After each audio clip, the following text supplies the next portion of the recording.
What is going on, everybody? How's everyone doing tonight? What are you doing tonight? I was actually.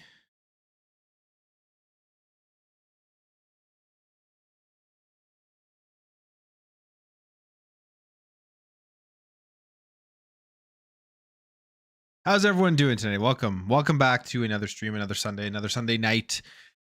We're talking gaming, we're talking Xbox, we're talking whatever we want to talk about. Hope everybody's having a good night. What did everyone do today? I watched some football today.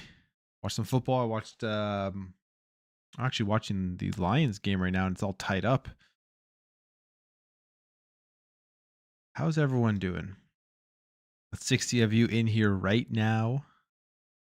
Um, yeah, we're gonna talk about.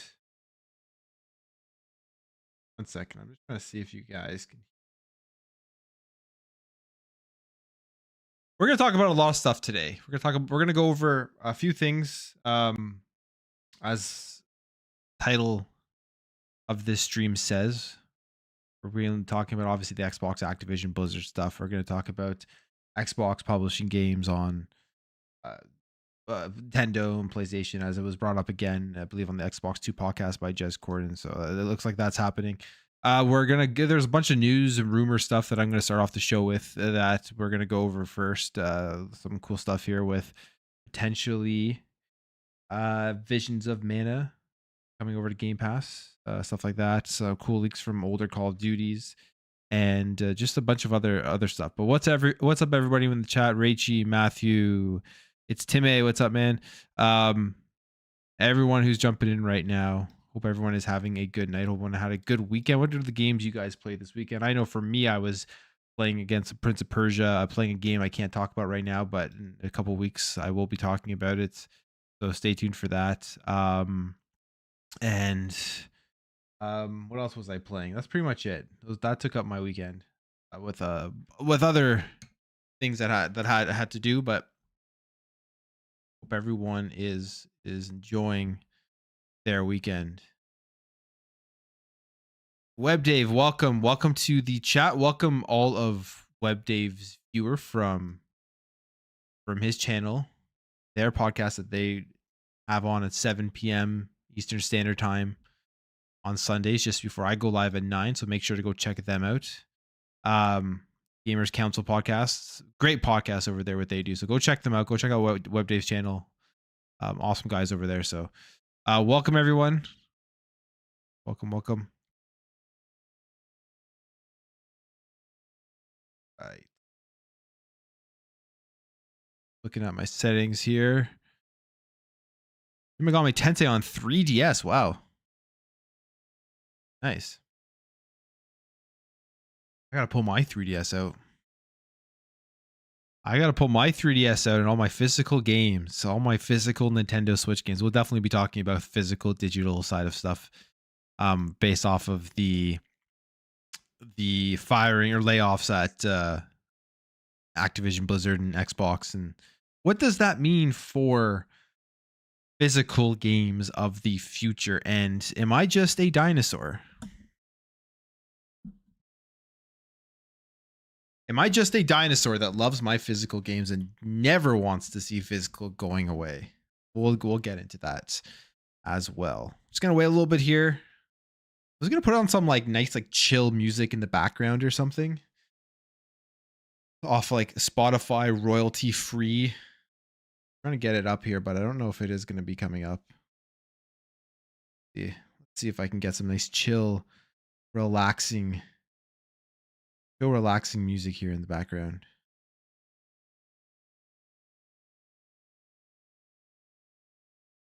Here's some running up outside of my room here. I don't know what's going on out there.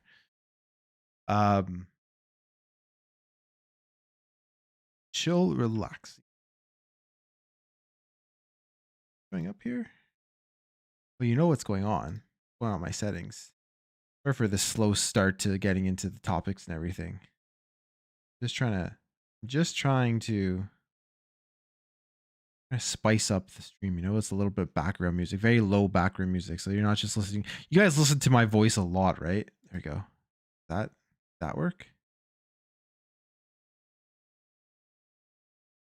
I think it worked. I don't know. I don't know. Let me get this thing on here. Oh, you know what I have to do? I think I know what I have to do. No. Oh, that? Huh. Weird. Weird, weird, weird.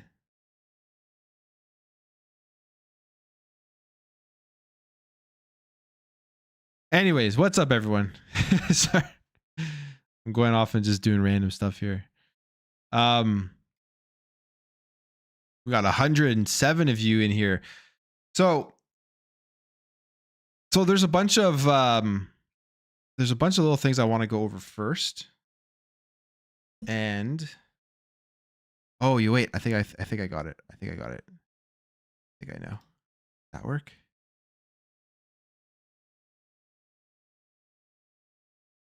Did that work? Work? What? Why it's not showing up? Anyways, who cares? Who needs background music, right? All right, let's start off here with the news. The news and rumors. The news and rumors. It's probably gonna the background music are probably gonna show up now because then I'm switching scenes here. Watch it work here. Oh, yeah, there we go. There it is. Okay.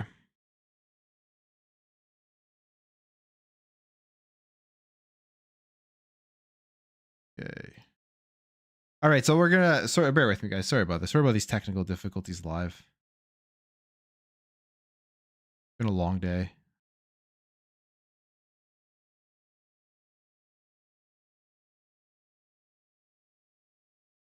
Oh, there we go. It's back now. There we go. There we go. Why is that not showing?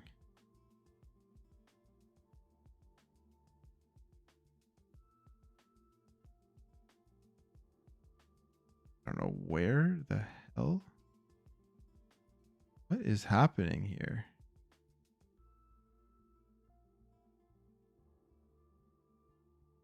Okay.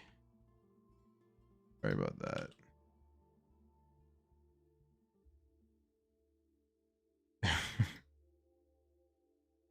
Is what it is. Is what it. I try to. As I try not to screw this up as. What is. Okay. All right. All right. All right. All right.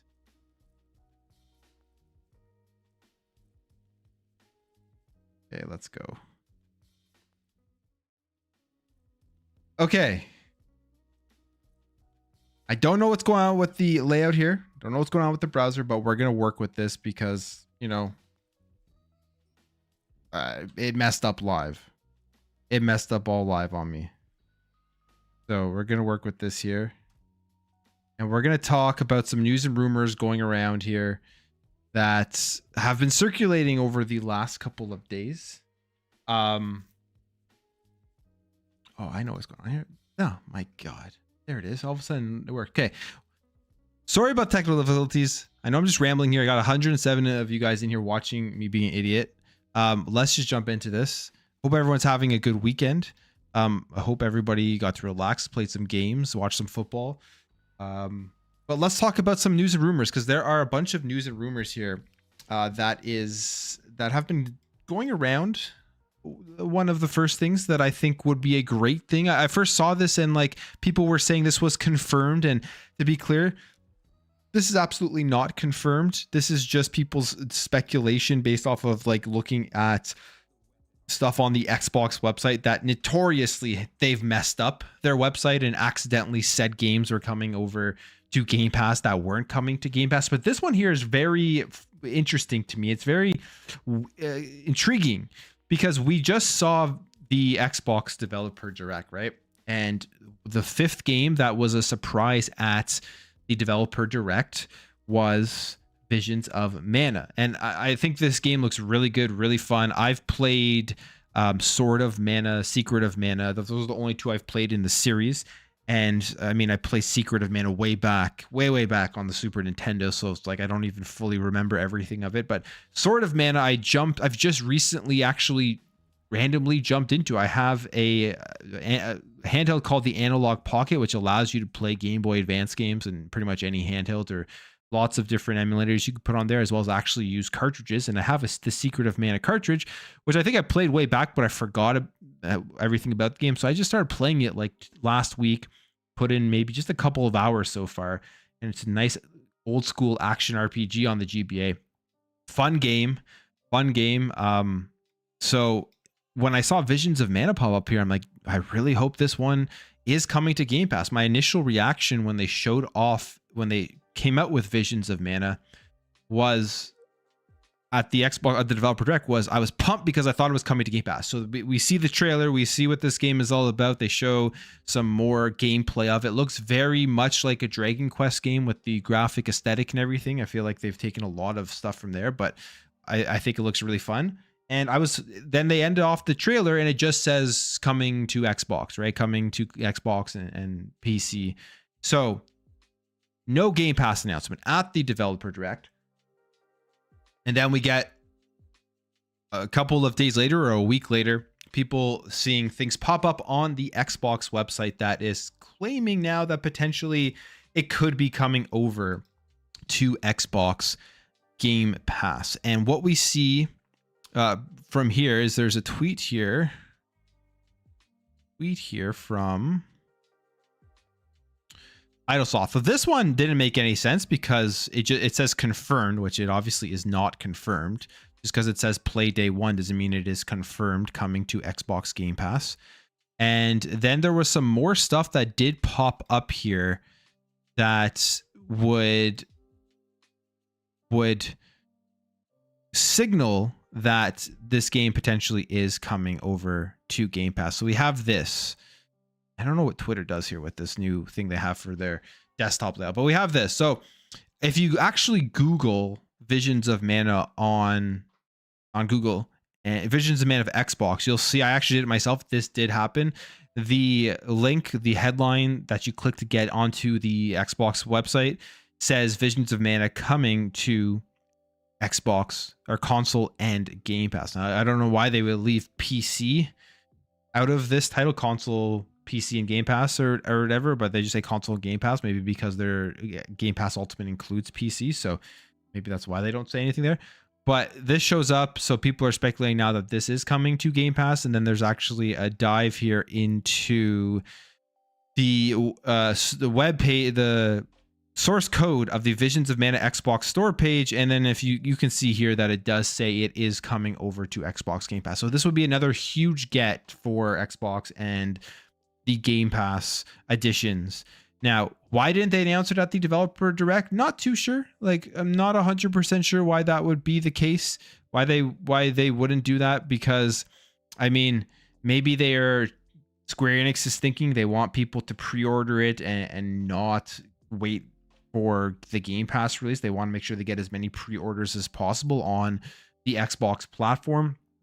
But at the same time, you would think that Xbox probably would be paying them like a pretty penny here to get this game onto Game Pass, that they would negotiate the fact that they want to make an announcement, make a big thing about this at the Developer Direct. So that part's also confusing.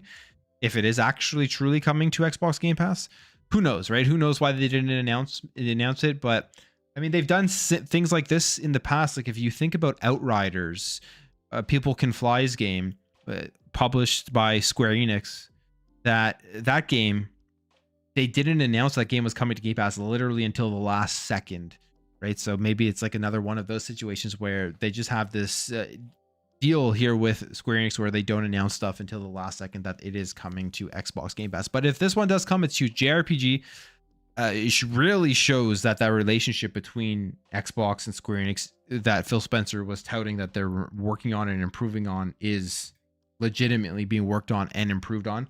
I would expect at this point that the Xbox isn't really going to miss any more Square Enix games that don't have any sort of previous deal that's been in place before they've kind of improved their relationship. Like, I'm expecting now going forward, every Final Fantasy game coming out to land on Xbox if there isn't a previous deal in place. I'm expecting Final Fantasy 16 to make its way onto the platform once the timed exclusivity is over with PlayStation. And honestly, now my hopes for Final Fantasy 7 remake coming onto Xbox, they've increased. They've honestly increased. I thought there was no hope, but with what we're seeing here between Xbox and Square Enix, the relationship improving, I feel like there is a chance that we are going to see way more Square Enix stuff and way more deals and just overall a better output from them on what we see on subscription and just stuff just not missing the platform itself. So pretty exciting stuff here, and I hope this actually does get confirmed. I hope this actually does get confirmed by Xbox soon, and this isn't just a mistake, because it could very well be a mistake, right? So we'll see. As Raichi says here in the comments, the Mana franchise only sold 8 million units. Maybe Game Pass is to revive the franchise, and that's true. I mean, the Mana franchise, I guess, isn't that huge, but there's definitely a lot of nostalgia for it for people who played it back, like on the Super Nintendo, like myself, and just the name, like, it has a lot of nostalgia behind it. But yeah, I don't know how well a lot of their other games did. I don't even know how well the Game Boy Advance game that I'm playing right now did. So maybe it just is one of those franchises that for Square Enix, it's a no-brainer to put on a subscription service and get a bag from Xbox, and they don't have to worry about sales as much. They don't have to worry about development costs as much, and they're going to get more people on a platform that doesn't generally have the chance to discover their games, or some of their games at least, discover them, which is the Xbox platform, of course. So I think that's cool. I hope it happens. I hope these rumors do come true. I hope this isn't another one of those things that everyone's gets hyped up and then ends up just not being the case because people made it sound like it was confirmed when it wasn't. So I really, really, really hope that is the case. Then what else we got going on here in news and rumor stuff? What else we got going on here? What else we got? Oh, my list. I have a list of links here that I'm going to be talking about. So I'm a little bit like all over the place right now. I literally sprinted. My son did not fall asleep on time at all tonight. He fell asleep literally 5 minutes before I was supposed to stream. So I sprinted down here and had to load up everything. I just got to open up my stuff here. So bear with me, guys. Okay. Oh, this one is pretty cool. I saw this yesterday and I was like, I want to talk about this because this is awesome. I love seeing stuff like this. I really, really do. And Call of Duty, zoom out here for a bit, Future Warfare. So I remember people talking about this, I believe, back in the day, where they were making that jump. They were making that jump to a futuristic Call of Duty. I remember Infinite Warfare dropped, and that game just had really bad press behind it. I actually never played Infinite Warfare. I bought the Infinite Warfare version that came with Modern Warfare Remastered on it just to play that. And I still remember that wasn't even that great then. I think there's a lot of issues with that at launch, but I never played Infinite Warfare just because of how bad the multiplayer was, or people are saying it was. But the campaign apparently for Call of Duty Infinite Warfare is actually really good, and I wish I would have played it. I may jump in and play that at some point. Only heard good things about the campaign for Infinite Warfare. So I remember this was like kind of around then, and they were talking about going into more futuristic stuff, which they eventually did. We know what happened with like the jetpacks and the boosting and all that stuff. And it was called Call of Duty Future Warfare, and gameplay from this game, which was an early build from 2011, revealing a mission that takes place on the moon, was posted on X. And you can see it here. Get some play it here. It's a 3-minute clip, but it looks really cool because you see all the missions that they had that built up. It was called Call of Duty NX. And I think this looks really cool. I would have loved for this one to come out. It's in space. You're on the moon. Neversoft was developing this, which was great back in the day. Neversoft was awesome back in the day. And we can skip a bit here. And you can see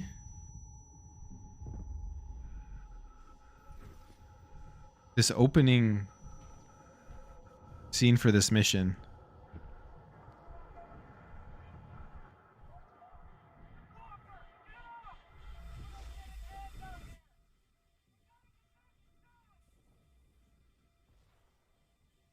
I think this looks awesome. I think this looks really awesome.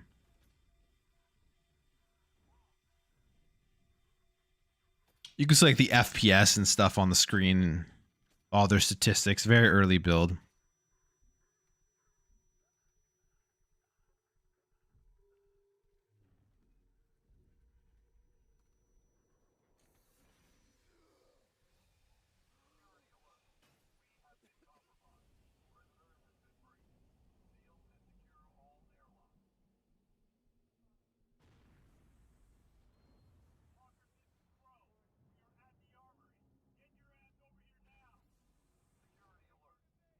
So this is super cool. Yeah, basically they're just going through the space station there and stuff. But yeah, so this leaked online and as people talking about what could have been with future warfare. I feel like there's this weird thing with Call of Duty is like people always wish they have what they don't have right now. I remember when they started releasing Advanced Warfare, Infinite Warfare, was a Black Ops 3, which is actually a good one. But like when they started releasing all the futuristic stuff with like the boosting and the jumping and all this flying around stuff, people were wanted to go back to the boots on the ground. Now we're boots on the ground, and I feel like people kind of want to get some more futuristic stuff again. So I don't know. I'm cool with staying with boots on the ground. I don't know how much I would want like a futuristic jetpacking style of Call of Duty. I feel like those physics are built for Halo. Halo does that very well with the more floaty physics. And I like just the traditional Call of Duty games. But I honestly, seeing this in space and on the moon and stuff, I kind of would be interested to see where this game would have went if they would have actually been released. So what else is interesting is that Neversoft was developing this, and we know Neversoft for Tony Hawk games, Guitar Hero titles and stuff. And I guess no one really thought of them as a Call of Duty developer. And they say in the latter years of the company's life cycle, it would help develop a spate of Call of Duty titles, right? Before it Neversoft, I guess, closed or when all their employees just, I guess, dispersed into other parts of Activision Blizzard. So anyways, that was pretty cool. So I decided I wanted to show that. I don't know what you guys think about this. Would you want another futuristic Call of Duty game? Anybody want another futuristic Call of Duty game? Or do you want to just stick with the older stuff or like the boots on the ground, the modern warfare stuff? So that was cool. What else we got up here? What else I got up here on my list that I want to talk about? We have, what do we have here? On the link, make sure it's nothing bad. Okay, well, I guess, okay, so that will move over. We'll talk about that one later. I guess we'll talk about that one later. And I guess we will talk about that one later. I guess there isn't really too much more. Well, there was a rumor going around that this one here, but I think this has now potentially been debunked. I'm not sure if it's been debunked, but this is a rumor going around. We have actually conflicting reports, and this would be because I was looking for where this rumor is coming from. I couldn't find it. Unless like the translation within this IGN Japan article, I just didn't translate properly. But there's a rumor here going around from this account on X, PC Focus, that Dragon's Dogma 2 is reportedly going to be running at 30 FPS on consoles. And this is according to a Japanese insider. Who knows who this Japanese insider is? Don't know if it's true or not, but I've seen other people say this isn't true. But I don't know. This brings up that question. This brings up that discussion. We are now 2024.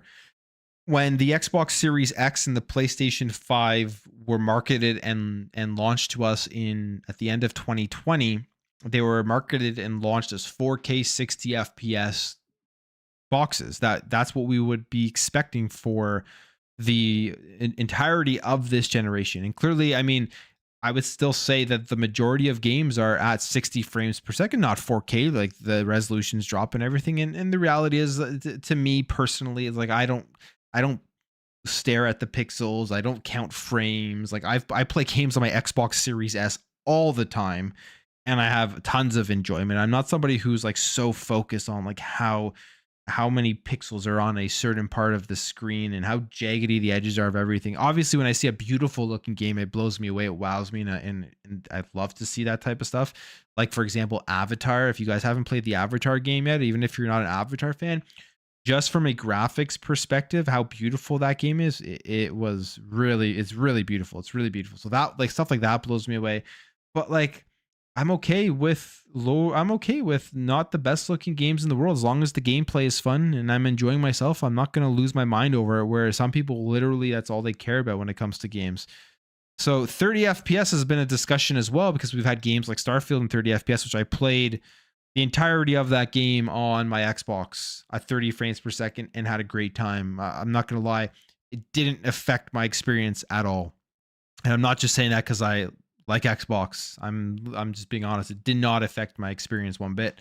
I didn't never sat there and thought, man, I wish I wasn't playing this on my Xbox right now. So Dragon's Dogma 30 frames per second. If that were the case, is this an issue?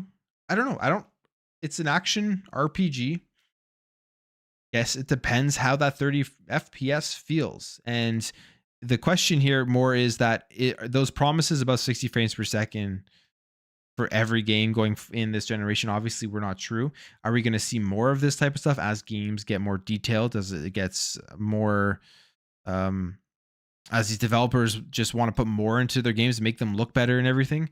Are more 30 FPS games going to be the future for the second half of this generation until we get the next Xbox or the next PlayStation stuff, or a pro version of these consoles? Is this going to be what we should be expecting for bigger AAA games that are more detailed and maybe CPU intensive? Because one of the things that they do talk about here is that Capcom was, I believe, there was something here about it potentially being CPU heavy. They were showing it off and it was CPU heavy. Don't quote me on that. I thought I had read something about that. So maybe that's one of the reasons.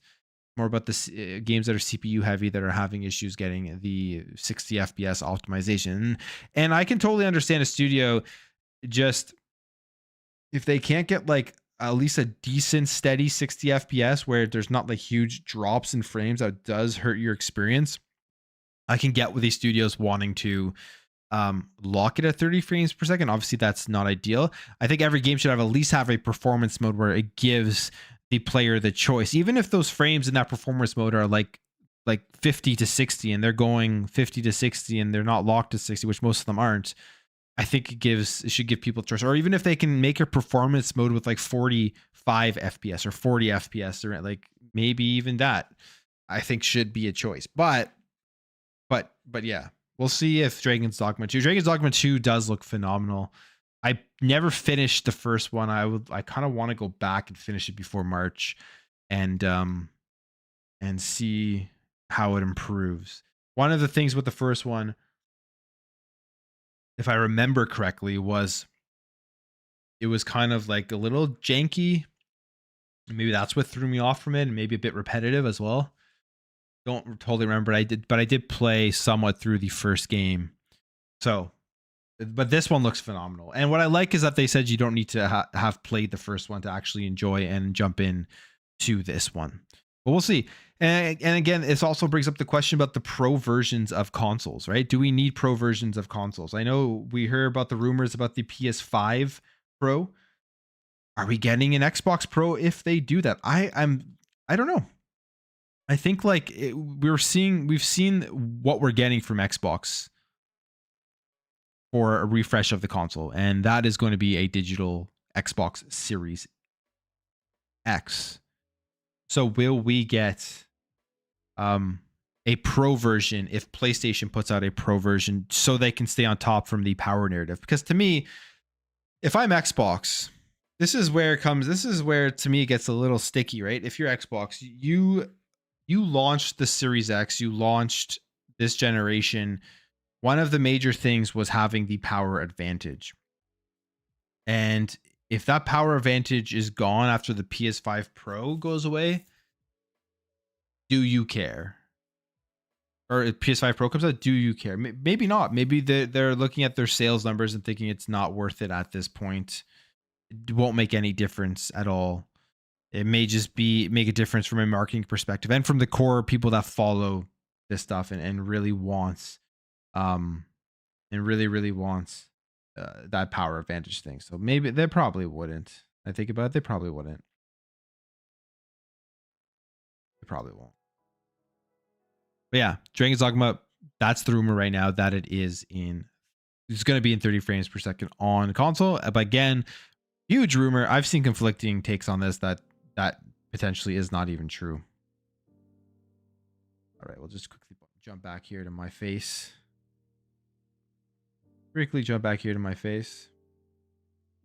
How's everybody doing? Got 120 of you here hanging out.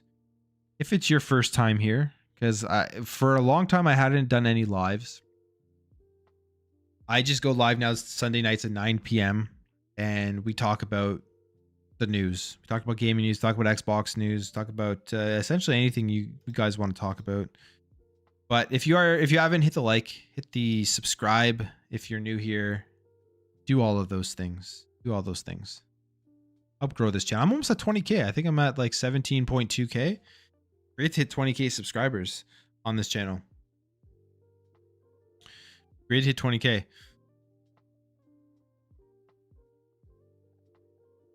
Let's see who's here in the chat. What's up, everyone?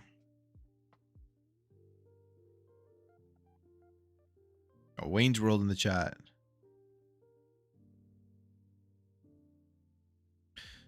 All right, so hey, Warhammer, man, appreciate that.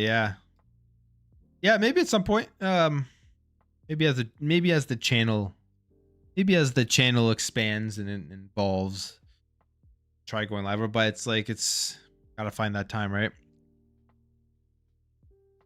There is no PS5 Pro. Do you think the rumors are all made up? Hey, I wouldn't be surprised if there isn't. For me, it's like what incentive does PlayStation have right now to release a PS5 Pro, right? What incentive? They're still selling like crazy.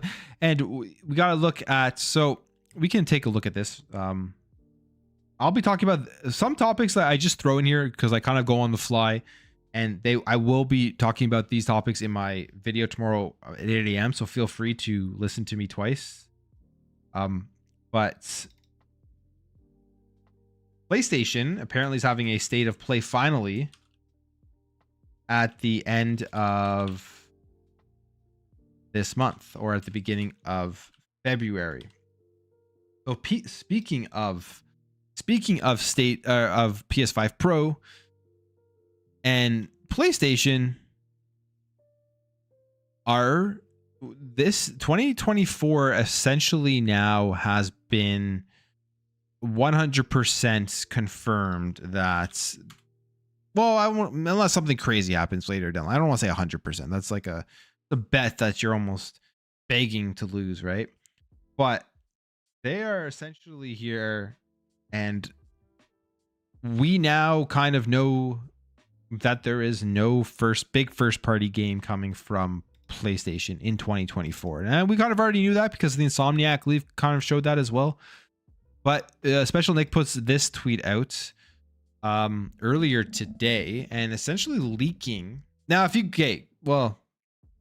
guess you're already here now, but if you care about the leaks of the state of play, just click off the video because I'm going to go over the leak and we're going to spoil the whole thing. But he essentially, if he's correct, leaks the state of play and everything that they are going to be showing off here. He says on the 31st, Ronins will rise, will die stranded, have a rebirth, and Kojima will fulfill his dream. Sonic will live in the shadow of his generation, while the hills will remain silent until the dawn, when you'll need to catch the metro. Just don't be a Judas about it. And Randall Thor 19 here makes a nice list. I'm going to go to him because he sums it up nicely for us. I don't know why I can't find it now. Oh, well, he did. He did make a nice list. But basically, the games that are I'll just go over it myself. I don't know why I can't find it. The games that are so state of play. PlayStation's having a state of play. It looks like on the 31st or around then. The 31st would be, what day would the 31st be? I think they usually do them like Wednesdays. So Wednesdays or Thursdays. So the 31st would be a Wednesday. So I feel like it's going to be the 31st. Which would be, oh wow, tomorrow's the 29th. Oh shit, I'm a week, my head, I was a week behind. So this is this week, apparently. There's going to be a state of play.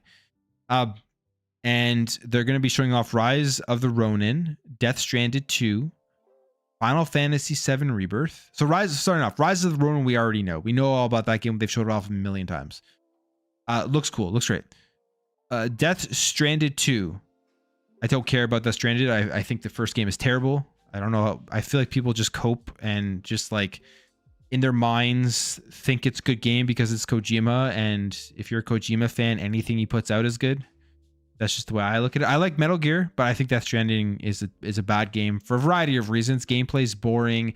It does not respect your time whatsoever. There's all these stupid monster ads in there. You have to press a button on your controller 100 times to take a shower. It's just a boring game from somebody who obviously has huge ideas, and it just, I don't think, translated well into a game. Very good, but anyways. Final Fantasy VII Rebirth. I mean, we've seen this one 100 times, so nothing new. Sonic will live in the shadow of his generation while the hills will remain silent. So Sonic Generations remaster or remake, apparently. I don't know why Sonic Generations needs a remaster or remake, because the game already is incredible. And why would they do that instead of Sonic Adventure? Like, what is it just too hard to make? Like, you've made Sonic Frontiers. You made Sonic Frontiers, which could be a Sonic Adventure style. Why not just take that engine or something and just kind of like remake Sonic Adventure with that? People would lose their mind. I don't know why they would want to. Sonic Generations is great. Don't get me wrong. I love the game. I just don't feel like Sonic Generations needs it. So if that's true, cool. I'll honestly probably play it because I like Sonic games and I played most of them. I just wish they went with like a Sonic Adventure or something different. Silent Hill 2, which I think we've heard tons of rumors about Silent Hill 2, but I wouldn't be surprised about that. And then a new Metro game, which is cool. And then Judas. Judas was like that BioShock style of game that we've seen show up at the showcases in the summer. And it looks like Judas is going to be a PlayStation marketing rights. I'm pretty sure we already know it is multi-platform, so it's not exclusive or anything like that, but it's the PlayStation is going to have the marketing rights. So a couple of questions here for me, right? It's like, one, if their first state of play shows nothing about even announcing or getting people excited for a big first party PlayStation game, there's nothing in 2024 coming from their first parties, which is going to be a down year for that. And two, is PSVR 2 officially dead? Like, is it done? Or are they going to have another state of play later? But like, they have shown no support from this, from first party, really, from getting people excited with trailers and showing people new games that are coming out. They seriously send out PSVR 2 to die for no reason? That would be unfortunate. Be very unfortunate, because they put in all this new tech into it, new controllers, way better headset. And they just haven't done anything since it launched. So I don't know what's going on with PSVR 2. It's kind of shitty with that. But I mean, I look at this list, and I'll be honest, this is a great list of games. All these games are great, but you can play them on any platform. So it's just like a third party, except for, I guess, Rise of Ronin, which may eventually come, who knows. And maybe Death Stranding 2. Well, most of these games. Silent Hill 2, is that going to be exclusive? Who knows? But this is a list of games that has nothing to do with PlayStation's first parties. And for me, as somebody who owns a PS5, who owns a PSVR 2, I bought those to essentially play all of PlayStation's first party games, and we're not getting any of those things from this state of play. So 2024 is going to be a down year from a studio output perspective. But what this is going to show to everybody who still doesn't believe this, and I don't know why you still wouldn't believe this, but if you still believe that first party is the end all and be all for selling consoles, well, now you're going to have a year that PlayStation has no first party games to prove to you that it does not matter. It does not matter. PlayStation is going to sell like crazy in 2024. They're going to have no big first party games, so that narrative can finally, won't have to ever debate it again, because it's like, you'll see. And even last year, they only had Spider-Man 2, and it still sold so good throughout the entire year. There's like a huge mind share for PlayStation that people just buy PlayStation because it is the console that comes to their minds, where they play multiplayer. It's where their digital catalog is. It's where their friends play. And they just, that's where they play no matter what. And a lot of people just don't know the value of something like Xbox Game Pass. They just haven't followed it. They may not be educated on it. Who knows, right? But it really does show that this year, again, will show it's not about first party content to sell your console. So when we talk about this type of stuff, we talk about how Xbox's strategy is the winning strategy with the ecosystem. It is true. It is absolutely true. They know that they need to just put their games everywhere, because they'll never be able to win back that mindshare that they lost during the Xbox One generation, mainly because of the digital catalog side of things. So the only way to be able to win now for them would be the ecosystem, which is what they have obviously been doing. So first party doesn't matter for the general consumer. For me, I care about first party. I bought a PS5 to play first party, but I'm in the minority. I'm in that small percentage of people that buy a console to play first party games. I'm a very small percentage of people compared to their whole consumers, all the consumers that have PS5s that bought a PS5 only to play first party games.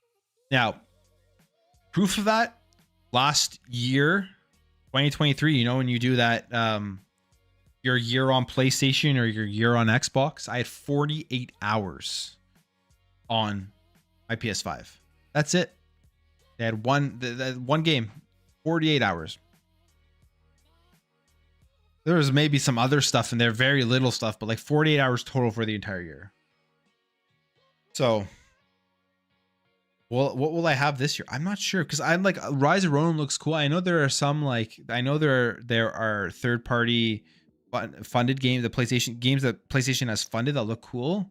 Like Rise of Ronin looks cool. I don't know if they funded that one, but it's coming exclusively to PlayStation as a third party game.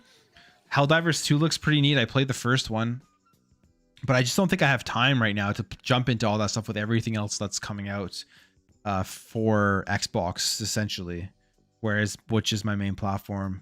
And with Game Pass, there's still so many games that I want to play on Game Pass. So like, I don't even know if I will have time to play any of that stuff. And there's nothing that to me is significant enough coming out on PlayStation this year that will pull me away from Xbox. There just isn't. There's just nothing there for me as of right now. I'm trying to think, like,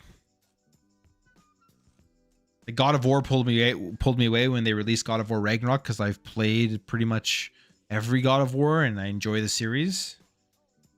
If they put out another Ratchet and Clank, I love Ratchet and Clank. Sure, I'll do that. If they somehow put out if they grace us with a new Sunset Overdrive, which we know is not going to happen because of the leaks that we saw, that the leaks that we saw that I believe Xbox still owns some rights for content for that. So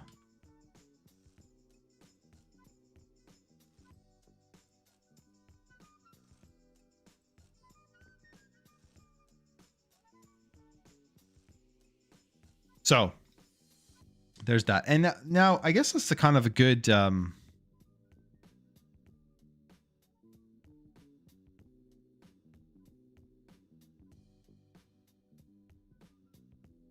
I always see this.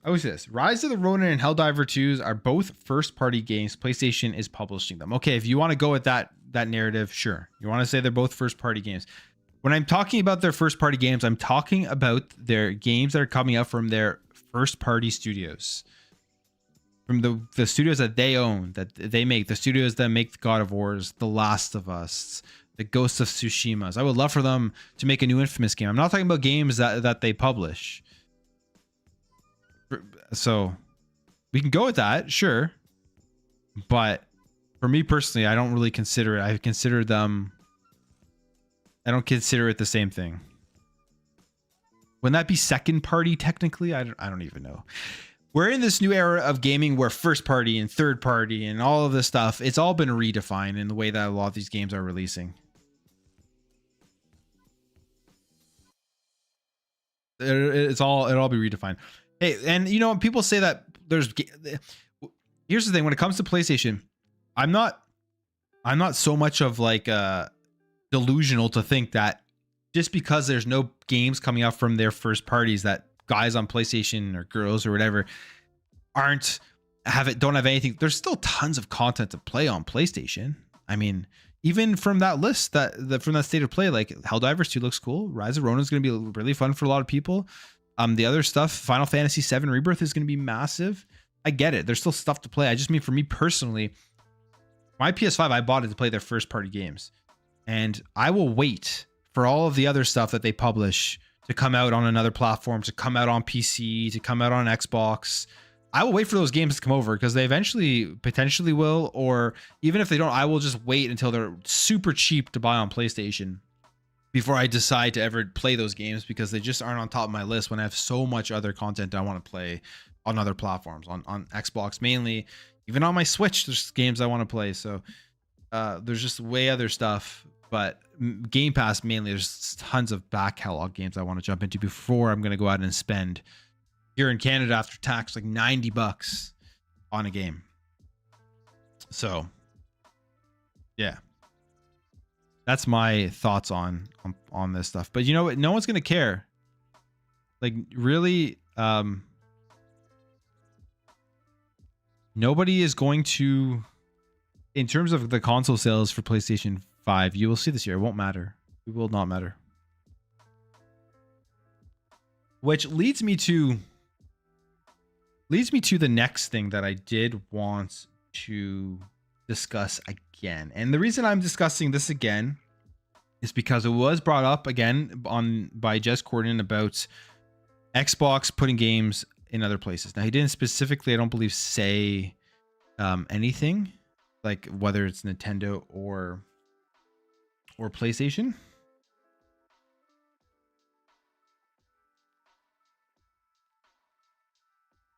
But this is something that we're going to see until Xbox comes out and clarifies kind of what they're doing. Like, what is going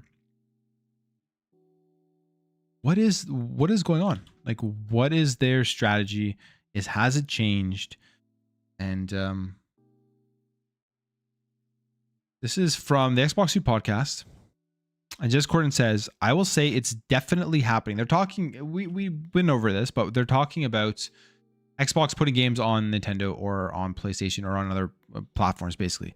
Says, I will say it's definitely happening. So anyone who's got hopium or copium, like Xbox isn't doing this, it's happening. Like, it's not all games. It's going to be select games, of course, but it's happening, and other companies will do it too. So it doesn't really say anything insightful there. I mean, we know this is happening. It is already happening, right? It has already happened that there are first party games from Xbox, from PlayStation, that are on each other's platforms. That's just the thing that is there. It's already happened. Xbox has games in their ecosystem. They put it everywhere. They have games on the Nintendo Switch. So they have been doing this. Excuse me. I don't know if I just burped directly into the mic, but I did. Excuse me. They have been doing this. So this isn't nothing new. And if you've watched my channel, you know my take on Xbox's strategy. I think they have a great strategy. I think that their ecosystem strategy has been and will be the winning strategy going forward. Everyone is going to follow suit, and they already are following suit to what they did when they made that transfer over to play everywhere, putting your games on PC, putting your games in the cloud, putting them on the console. That is the winning strategy going forward, especially because of the fact that it costs so much to make these games. And it's really the only way to be able to sustain that is getting people to play your games on multiple different devices. Now, here's my gripe, and I've talked about this before. I'm just going to quickly go over this because I'm sure you guys are annoyed of hearing me say this, but I feel like people still don't fully understand that if a game like Hi-Fi Rush does land on the Nintendo Switch or does land on the PlayStation 5, unless there was a previous deal in place, which does not seem likely at all at this point, because the game probably would have released day one on those platforms if there was a previous deal in place. If that game does land on those platforms, Phil Spencer and the Xbox team were not completely honest with core Xbox fans at the Bethesda roundtable. And no, the case-by-case basis thing does not save them from that. I talked about this in my stream a couple weeks ago, and I explained it all. I showed you the quotes from when he said case-by-case basis to like 2-3 years ago to when he said case-by-case basis now, and in his current quote, Phil Spencer, when he says case-by-case basis, he is specifically talking about Game Pass, because of the platforms he mentions in that quote are cloud, console, and PC. Or cloud Xbox and PC, meaning Game Pass. So, and at the Bethesda Roundtable, they say exclusive games for Xbox gamers wherever Game Pass is. So if Hi-Fi Rush does land on the Switch or on the PlayStation 5, they were dishonest at that roundtable. And to me, I personally don't care if other people get to play these games, but I do care that they were not fully truthful to the core Xbox fans who have been supporting the brand and would be pissed off. I'm sure there's lots of Xbox fans out there that will be pissed off if they see a platform that they have supported for a long time tell them one thing and then do another thing. So that's just my whole take on this. But maybe it's a game like Sea of Thieves. Like if Sea of Thieves, that's the other one in the rumors, if that one does land on PlayStation, that's fine. I mean, they weren't being dishonest about that, because that's an older game. They weren't talking about the new it's not a new IP, it's a legacy game, the live service. That would make sense. But a brand new IP, the single player game as well, that lands on another platform out of Bethesda Studios. They were not being dishonest at the roundtable, and to me, that's just I'm a fan of the platform, but I mean, it's a corporation that they were just not being honest with you guys. And it could be COD. Yeah, Matthew, could be COD. And that's fine. We already know that COD they signed a 10-year deal for. But Hi-Fi Rush specifically is a Bethesda IP, and it would fit into that category of exclusive content available to our Xbox Game Passes. And I don't think that I think it would be a stupid move. I truly do. As somebody who understands that you need to sell your games to as many people as possible, no matter where they play, to sustain the development costs of these games, Hi-Fi Rush probably wasn't that high of a cost to develop, first of all. Second of all, the amount of sales they'll probably get, because it isn't more of a niche game, the amount of extra sales they will probably get off of this I don't think would outweigh the harm it would do to the goodwill that they've created with the fans, with the core fans specifically, that were kind of left out to dry for a long time during the Xbox One generation, but stuck with the brand. I feel like it would not outdo the goodwill. So this is all rumors. We don't know what's going to happen. Again, we don't know which games that Jez is talking about here, but I really hope it's not Hi-Fi Rush. I really hope it's not Hi-Fi Rush, because I just think that, like, for me, I don't care if PlayStation or Nintendo guys get to play it. I just think that I don't like being lied to, essentially, and I don't think it's like fair to the core Xbox fans either. But I'm just a consumer. I'm just a gamer. Who they don't care what I think. I don't know if I'm yeah, and Hi-Fi Rush is great, but it's not a console seller. So it's like, what would be the point of it? I don't understand what the point of it would be. That's why I'm like having trouble believing that rumor about Hi-Fi Rush. It just doesn't really make sense. So that was that. That was really the only other thing. People are still going back and forth about this. And like, you have the advocates. Like I tweeted this out. I tweeted this out because Tim Doc here was responding to Warhammer Dave saying Tim Dobb said he heard Xbox exclusive going to PlayStation. PlayStation games going to PC, not Xbox. So just get a PC. It's what Xbox wants. Or Microsoft wants. Their goal is to phase out Xbox consoles and more gamers leave Xbox consoles. The sooner they. Anyways, I'm obviously upset about that. Tim Dog, I heard games like Sea of Thieves and Hi-Fi Rush, and you continue to say every game. No, Dave, I believe it's just some games, and they won't be the likes of Starfield or Indiana Jones. We shall see. Now, I don't know if he's like happy about this or is saying it's not a big deal. I'm not 100% sure because I'm not sure the tone or context of it. But like the big Xbox guys should not be cheering on Hi-Fi Rush going over the PlayStation or the Switch. They just shouldn't, based off of what we've heard from Xbox and what they've told us. Or the one thing that is fair, this person did respond here. Things change. I don't see this as a big deal. A lot has happened since the Bethesda roundtable, including the regulators scrutinizing Xbox more closely. It won't be every game. And my response to that is it's fine if things have changed, but it's a big deal if they've changed and they haven't been communicated yet with their core Xbox fans, right? They got to communicate that stuff, and maybe it just hasn't been communicated yet. So I'm giving them the most benefit of the doubt I can on basically what they said and what they told us, and if what they said and what they told us is going to hold true. But again, we will see. I'm not sure. And I mean, if it does happen, am I going to leave Xbox? No, I'm not going to leave Xbox. I will be annoyed and upset for like 2 seconds about it, but I will be more annoyed and upset for the like myself as a core fan, but also the core fans out there that believe were told one thing and then they did something else, to be honest. And it would just show that their communication skills need to be greatly improved. What's up, Fonz? Welcome. How you doing?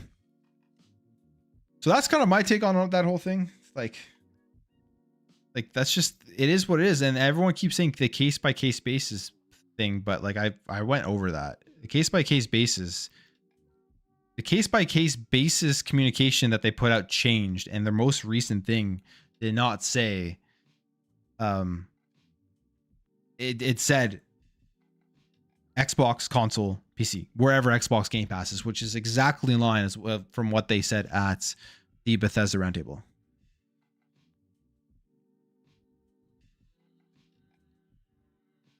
How would you feel about Psychonauts 2 going to the Switch? It's already on Xbox, PlayStation, and PC. I mean, that's a game as well that was probably in development for those platforms in advance. I mean, it was with PlayStation, right? We already know that. So, but will it even run on the Switch? It's a very beautiful looking game. I don't even think that game could run on the Switch, to be honest. Maybe, I don't know.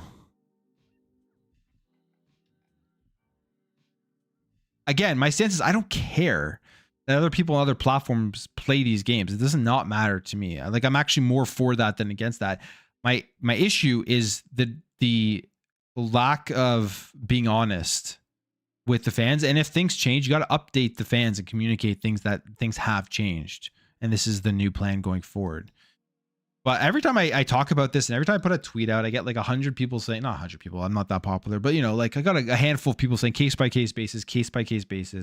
Talked about the case by case basis thing on a stream a couple of weeks ago, and I could clip that and put out a video of it, but it just is not true. It isn't. The case by case basis doesn't cover a game like Hi-Fi Rush.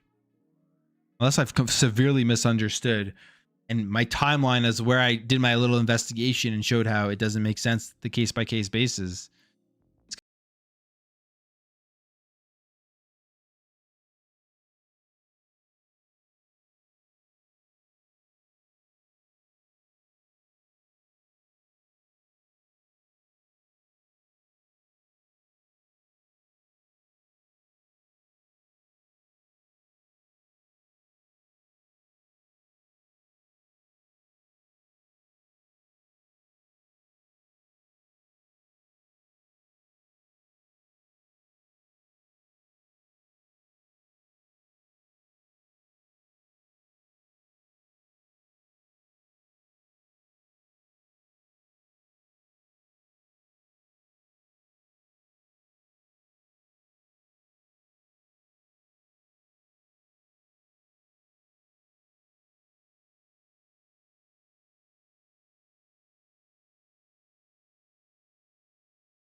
from first parties just to make a couple more dollars and profit for their bottom line. I don't think it's worth it. I really do not believe it is worth it.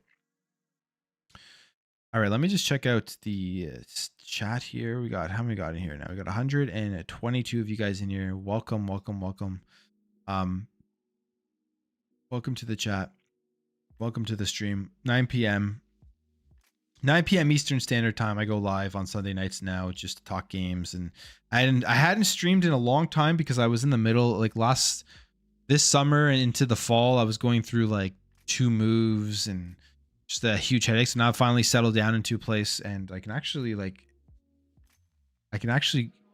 have a place to stream and do my videos in peace. So glad I'm back here streaming. Rachie with the $2 Canadian. Thank you for the my home currency. PlayStation, and I appreciate the support, Richie, as always. I see you and on the stream all the time and in all the comments of my videos. I really appreciate the support. It means a lot. PlayStation hides their plans from fans. Xbox confused us. That is actually a very good way to put it. That is absolutely a very good way to put it. Although Xbox is transparent, their transparency and their messaging is so confusing at times that it's like, what's even the point? And then you have PlayStation, who just hides and does things in the shadows. That is anti-consumer in a lot of ways in the stuff that they do, and no one really cares because nobody knows. So is it better to just kind of hide in the shadows and not tell play? No, I mean, it's not better for us. Like, we want to know, but like for the business side, I mean, hey, maybe it is. Maybe it is, because we know like PlayStation is greatly expanding out their ecosystem as well, right? Like, they're bringing way more games to PC. They are going to expand their cloud up more. Yes, I understand PS Now was here before Xbox Cloud Gaming and Game Pass. I get those comments all the time too. Oh, PlayStation did it first. Yeah, they did it first, and they essentially did not do a great job at it with the cloud streaming stuff. Xbox came in and actually brought it into an entire ecosystem with the whole subscription service and made it viable in the industry. And then now everybody kind of wants to follow in that direction. So but PlayStation now is doubling down on those efforts. You can see it. You can see that they're doubling down. More games are coming to PC. They're going to expand out their cloud. They're going to expand out their mobile. It's just going to be the way forward. And also, I mean, when you're spending $300 million to develop a game, you really have no choice. You kind of have to. Kind of have to, you know?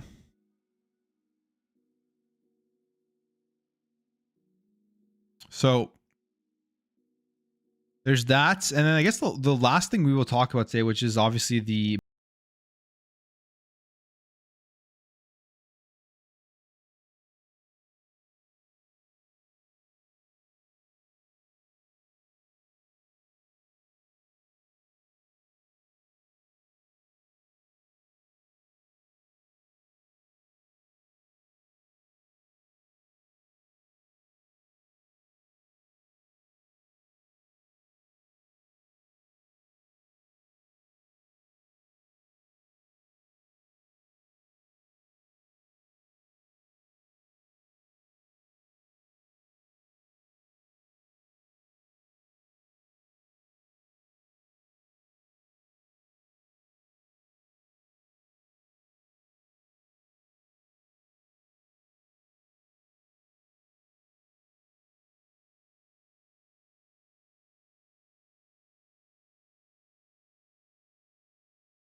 reasons why. A lot of it is redundancy. That is absolutely a fact. A lot of it is redundancy. How many is redundancy? Not sure. I feel like some of it also is just having to scale down, looking at the state of the industry that we're in right now, where things are becoming more expensive. And we've seen a quote very similar put out by a lot of people. A lot of people in the industry, Square Enix said this, even I think PlayStation potentially said this, Xbox has said this, and that is a Riot, I believe, says something similar. But anyways, that is that these companies realize that they need to be more focused on games, like on certain games, and not have all of these different games in the works at once. And we saw that with Odyssey being canceled. And basically what I think they're saying is they need to be more focused on the guaranteed money makers of IPs that they know will sell.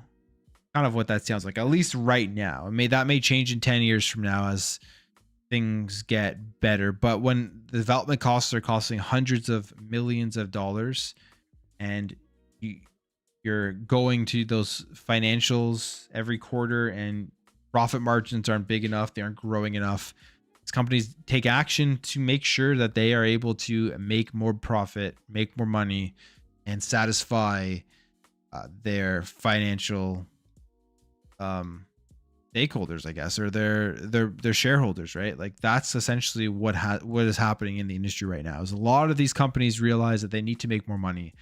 The way to make more money is to lay off people, get rid of expenses, and then put out the sure thing and make more revenue, profit margins, and then boom, everyone will be happy.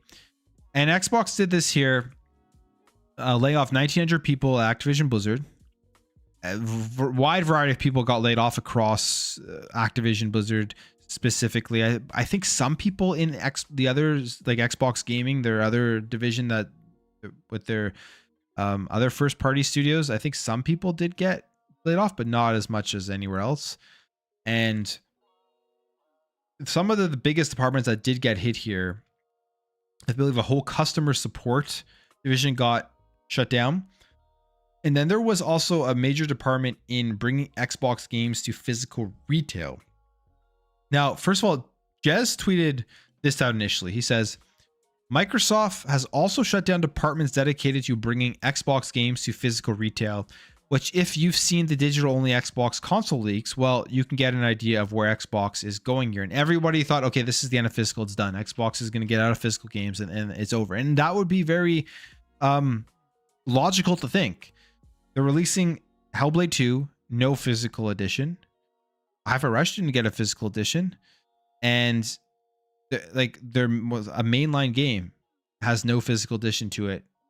With Hellblade 2 dropping in May, you would think that they are moving forward here with just kind of, for their first party games at least, moving out of creating physical versions of these games. And we've seen pictures pop up in like retail stores where the Xbox section now is essentially just those Xbox cards, Game Pass cards, the Xbox gift cards and stuff like that. So maybe they even cut off third parties from putting out physical games. I'm not sure 100% how that works, but they obviously have to apply to Xbox for the rights for like the branding and everything. And maybe they just cut all that and then Xbox goes fully digital.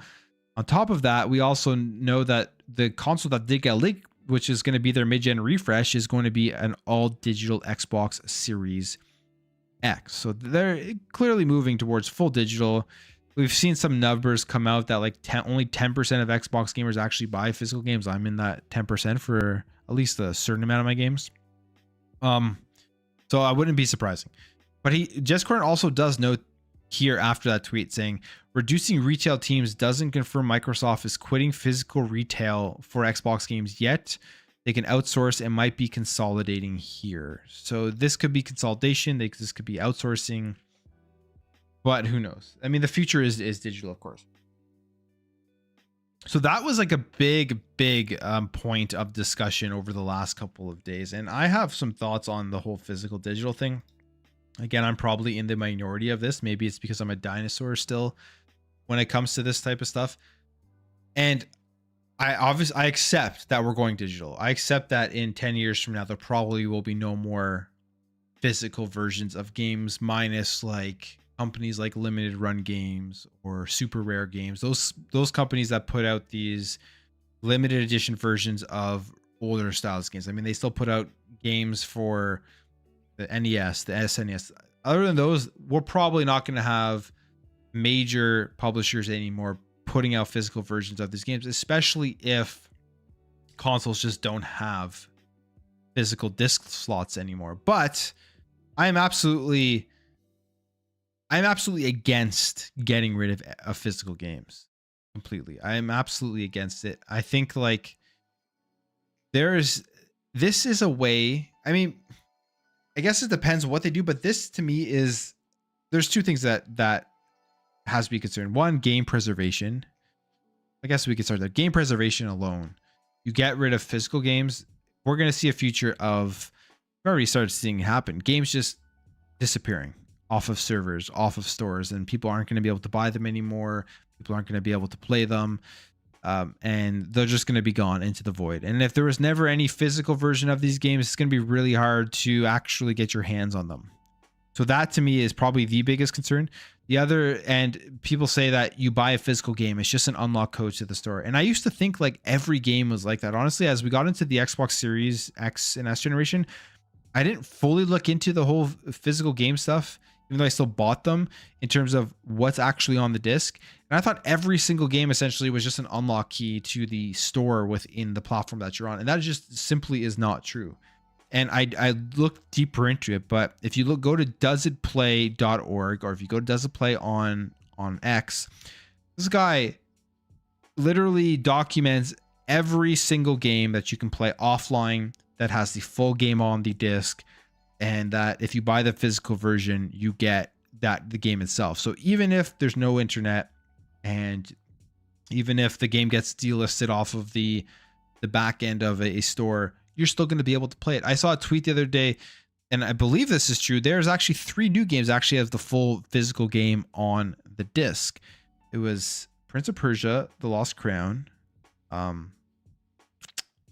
Infinite Wealth, and there was another one. I forget. I'd have to look at the picture. There's a 3rd game in there. Apparently, you could play all those games on the physical media. So that alone, stuff like that, there's still games that are being fully put on the disc itself. And if that goes away, there's going to be a point in time where people just lose their games. Or if your account gets hacked, you lose your account, you lose all your games. Like little things like that. And maybe it's because I'm a dinosaur and I think that's important, but I think that is important. The other thing here is we've seen some good signs. We've seen a couple of good signs, but this is the minority. If you get rid of physical games, there is absolutely no reason why a digital game should cost the same. And what we have seen so far is that the majority of digital versions of games cost the same as physical versions of games. There are a couple of games where they didn't put out any physical version, like Alan Wake 2, I believe, and then Hellblade as well, where those games were reduced in price because there was no physical version. Now, Alan Wake 2, I don't know the length of it. I haven't played it yet. But for Hellblade 2, it's what is it, $49.99 or $59.99? So it's less price because they're saying potentially because there's no physical version. But I have a feeling it's not because there's no physical version. I have a feeling it's because it's a shorter game, and they know that if they were to charge $70 for it, people would be pissed off, and it would just be bad for the game itself. I have a feeling it's because it is a shorter game, and it is more along the lines of like an indie game in terms of length. So maybe that's why they're charging less for it. But unless if they get rid of physical games and we don't start seeing every single game $20 less, $20 less, right? That's probably reasonable. How much are they? I know Canada. I live in Canada, for all of you out there who don't know, but I do live in Canada, and new games are $79.99, so $80. In the States, what are they? $69.99, $70 now. They went up $10. So unless they are $49.99 or $54.99, and then like in Canada, 64.99. Unless it's like those are the prices for a brand new game digitally, then the issue here with going all digital is all this is doing is it's giving these big corporations more power to screw us over as gamers. That's literally what it is doing, because you have no other option other than to buy the game on their store, essentially. Like this was a big thing when it came to, I think PlayStation actually got scrutinized for this on their store. I think they even got sued because they were blocking off the code resellers from selling games from selling these codes for PlayStation Network. So, but I don't foresee that happening. That's the thing. People are looking at Alan Wake 2 and they're looking at Hellblade 2 and like, oh, look, this is great. No physical games. Games are, I don't like, do you really see EA selling Madden that they know they are a top selling game every single year? They can price that thing for whatever they want to price it for. Do you really see EA reducing the price of Madden if they don't have a physical version of the game? I don't. Do you really see Activision and even Xbox? Well, it's Xbox now. Do you really see Xbox reducing the price of Call of Duty every single year for the digital version of the game? I don't see that happening. So I'm very skeptical that would happen. I feel like they would phase out physical and they would just start controlling the prices and they would be the same price, and we'd be paying the same price for a digital version of a game for absolutely no reason. So that's the other thing. At least physical gives you that opportunity to go buy a used copy of this game from resellers, even to go to GameStop and buy a used version of the game, although you probably your last option, unless it's been a long time, because they basically sell it for the same price. But like it reduces the consumer's power, and I don't think that is a good thing. So people cheering on getting rid of physical games, I just don't fully understand. You don't have to buy physical games if you hate physical games, but there's no reason why that it's a good thing for physical games to go away. So yeah, that's my take on it. And when we see Xbox here firing the entire physical department, that is somewhat concerning. I don't think that's like Phil. I think that's Satya's decision. Like, I think this is my other thing here with all these layoffs is that like you can see, I think that like now at Xbox, because Phil got $70 billion to go out and make this acquisition, Satya's hands are going to be all over Xbox, which I don't know if it is a good thing. I really don't. Because it's going to just be all corporate garbage that's pushed on there. Phil Spencer, I think, has done a great job. Phil Spencer's obviously a gamer. We know he's a gamer unless he has people playing on his account to rack up all those hours, which I doubt. But we know he's a gamer. We know that he is like in touch with what gamers want and what's good for us. But with Satya's hands all over it, I'm way more skeptical if this is good or not. But we will see. We will see what happens. This could all just be, I know I'm pretty what's the word I'm looking for, I'm usually very positive, and I am still very positive about Xbox. I think in terms of a games perspective, Xbox is killing it. Like, I think I'm way more excited about the Xbox first party output than I am about PlayStation's first party output, and it's not even close. So from a games perspective, it's great. I'll probably always be subscribed to Game Pass for that sense. But from the way that they're taking the division, if they're going to get rid of physical and it's going to be all a bunch of corporate stuff, but that side of it is kind of annoying. But yeah. We got JJ Sayin with the $1.90 $2 super chat. Appreciate that, JJ saying new laws should allow digital ownership of games. Are you saying they should make new laws for that, or are you saying there are new laws that should allow this to happen? Yeah, but no, I agree. Like, in terms of if you buy a game digitally, it should be 100% yours, and there should be a way for you to like download it or something and save it on like a hard drive so that you own that game, rather than it being locked to the back end server of the store that you bought it off of. That's the thing. I mean, they could implement something like that. If they were to do that, then yeah. I mean, I would change my tune on the whole game preservation thing and losing your games, but you should be able to download the entire thing.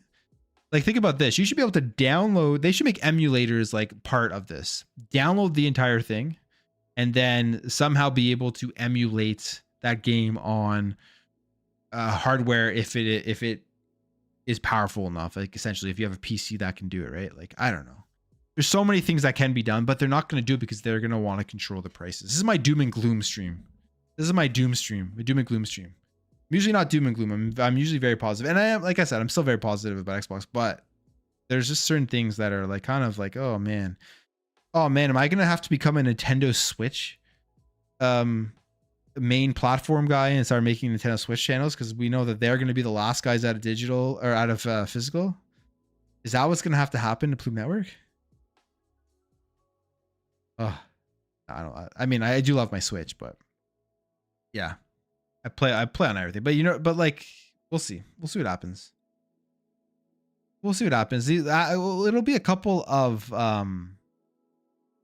it'll be a while here till we really see the effect of these layoffs. And the other thing too, with what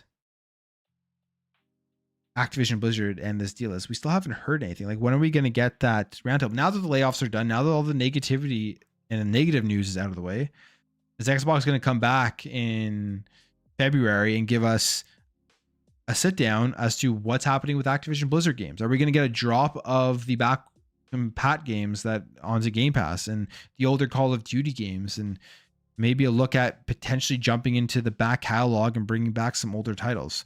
I hope that's it. I hope that's what they do end up doing. So, but we will see.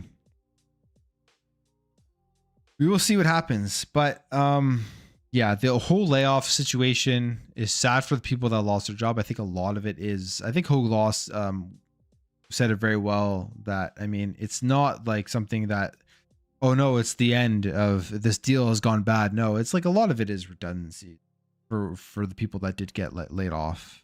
Just, it is what it is. You see this across any other major merger and acquisition, right? Like, people are going to lose their jobs. It's unfortunate. It's just the way of business, I guess, as to how this happens.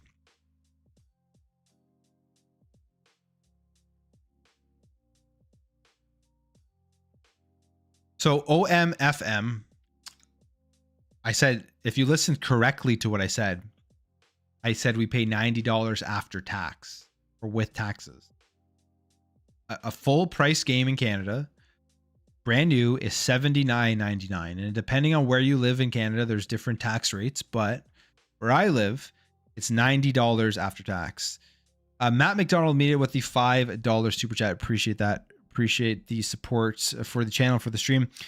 Nintendo fans march with their preservation flags. Meanwhile, the Wii U and the 3DS stores shut down soon, and they don't say a peep about their purchases. That, you know what? Nintendo fans do march with the preservation flags, but I would argue that there are a lot of people that do speak up when they close these stores. Absolutely. I mean, I don't cover the Wii U or the 3DS or Nintendo news really too much on this channel, but yeah, I saw that, and that was kind of like, Nintendo is just as bad.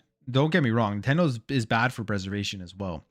Actually, they may be the worst when you think about it, because they sue everybody who tries to emulate games that you can't play. They, like you said, close their stores, and they really limit how you can access they try everything in their power to limit how you can access their older games. So I don't think Nintendo is any better. In fact, they're probably worse. At least like Xbox allowed you for a certain period of time have emulators on their consoles, which I thought was cool, and then they shut them down, and that's where I was like, oh, come on. But still, it's still better. Like in terms of it's still like, when in terms of what you can get away with and do in terms of game preservation, honestly, Xbox is still at the top right now. You think about their backwards compatibility, and it's unfortunate that they closed down the program. I think, again, this comes down to like legal issues and IP issues and licensing and all that type of stuff. But if we're looking at what company has done game preservation the best and has been the most consumer friendly for keeping old games alive, it's been Xbox. Like, they implemented the best backwards compatibility program that we've seen across the three platforms. PlayStation put in PS4, and I think that was like a last minute decision when they saw how happy people were about Xbox giving you a console that could play every generation of Xbox, and they had to pivot at the last minute and give PS4 backwards compatibility and realize that it would be stupid. That you would be just telling 100 million people to screw off if they didn't put that into the PS5 with all their games. But Xbox by far has been the best for game preservation. But again, brings me back to my whole thing. This was pre Satya giving all this money to Phil Spencer to go out and make these acquisitions, and all of the corporation hands, all like big, huge corporation hands on it, right? This is why I'm a tiny bit concerned that the overall $3 trillion company of Microsoft is getting their hands more into the Xbox division, because game preservation is great. That what Xbox did when they launched the Series X with backwards compatibility across all those generations is it's just a pure pro gamer, pro consumer move. Like, how much do they gain from that? Probably not very much, right? It's just a pure pro gamer, pro consumer move, which was why I was so excited for one of the reasons I was so excited for this generation, thinking that they've been continuing with pro gamer and pro consumer moves, but now that they've gotten $70 billion, made the acquisition, Stadia is going to come in here and like, hey, you guys got to make more money. You guys got to make more money. Things may.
In here when I'm streaming, just outside I have a bookshelf of just all my physical games, and I have a decent amount. I've slowed down. I used to go and collect them all the time. I used to go to, like, garage sales and stuff, but I slowed down, not just for like money wise and family, having a family and stuff, right? You can't always be spending money on video games all the time, but I still buy physical games all the time. Like, I got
Because for me, I'm with everyone here. The 47% is that like my favorite part of the game is going out and catching all the pals. Like that's my favorite part of the game.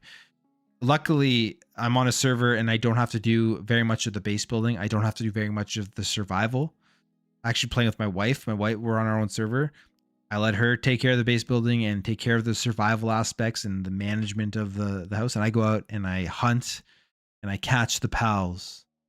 And that's my favorite part of the game. That's where I spend most of my time. So yeah, I've realized that like I like Power World. I think it's really cool. I think the concept is awesome, but I'm just I like Pokemon games, and that's why I like Power World. Which I think is probably the same for a lot of people who like Pokemon. And the survival, that's the coolest thing is you don't actually, if you have a server with people that do the other things, you don't actually need to really do any of the survival aspects of it. I know survival may turn people off, but you don't have to do a lot of the survival aspects if you have someone to play with that does that for you. Kind of just go and do your things, just join and kill and stuff. Let the base be handled by somebody else. Like Power World, because there are no opponents. It is honestly, it's a big it was a big Game Pass get from Xbox, and like I've said before, I feel that Xbox probably didn't pay that much for the game, and it's taken off as I believe it was the top played game on Game Pass recently. So it's a huge payoff for Xbox here in terms of getting people to probably subscribe to the service and to just be active users on the service. And they probably didn't have to pay that much. I'm like, if Xbox was smart, you go out and you make an offer to Pocket Pair. You go buy Pocket Pair. It helps you. It's a Japanese studio. It helps you grow in Japan. Most popular game right now. That's what their next move would be. But they may not also have the money right now. Maybe Stadia is saying no money for you to go purchase anything else after the $70 billion acquisition. All right, guys. Yeah, that was another fun stream. Sunday nights, 9 p.m. Eastern Standard Time, as well as 8 a.m. Monday to Friday, and potentially a video on the weekend as well for my VOD content. So make sure to check that out. If you are new here, just make sure to hit that like, hit the subscribe, help this channel grow.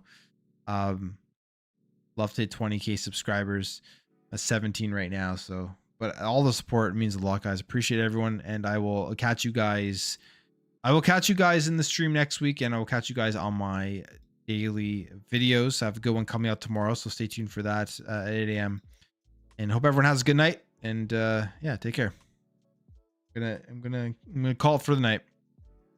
See you later, guys.